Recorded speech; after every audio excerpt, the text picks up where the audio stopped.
Diqqat aholiga tezkor xabar. O'zbekistonda 16-iyul kunidan 19-iyulgacha kutilayotgan ob-havo prognozlari e'lon qilindi. Barcha tezda xabardor bo'lsin. Assalomu alaykum hurmatli tomoshabinlar. Ushbu ma'lumotdan to'liqroq xabardor bo'lish uchun video ostiga bir donadan like bosib, kanalimizga obuna bo'ling. Siz bu orqali bizning kichik mehnatimizni qadrlagan bo'lasiz.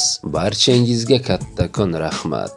Diqqat qiling. Qoraqalpog'iston Respublikasi va Xorazm viloyatlarida havo biroz bulutli, ba'zi joylarda o'zgaruvchan bo'ladi. Yog'ingarchilik kutilmaydi. Harorat kechasi 16-18-iyul kunlari 25-30 daraja, 19-iyul kuni 23-28 daraja, kunduzi 16-iyul kuni 40-45 daraja, 17-18-iyul kunlari 38-43 daraja, 19-iyul kuni 33-38 daraja bo'ladi.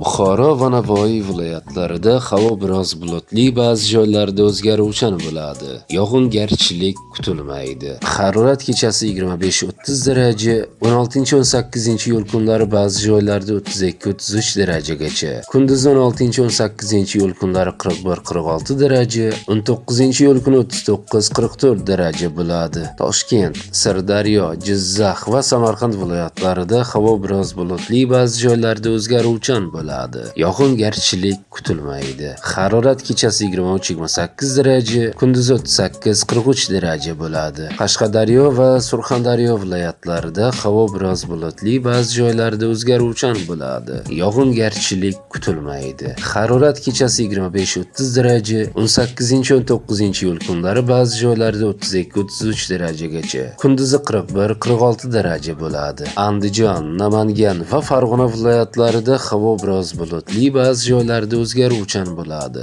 Yog'ingarchilik kutilmaydi. Harorat kechasi 23-28 daraja, kunduzi 38-43 daraja bo'ladi. Respublikaning tog'li hududlarida havo biroz bulutli, ba'zi joylarda o'zgaruvchan bo'ladi. Yog'ingarchilik kutilmaydi. Harorat kechasi 15-20 daraja, kunduzi 30-35 daraja bo'ladi, deyiladi xabarda. Hurmatli tomoshabinlar, videorolik ostiga bir donadan like bosib, kanalimizga obuna bo'ling.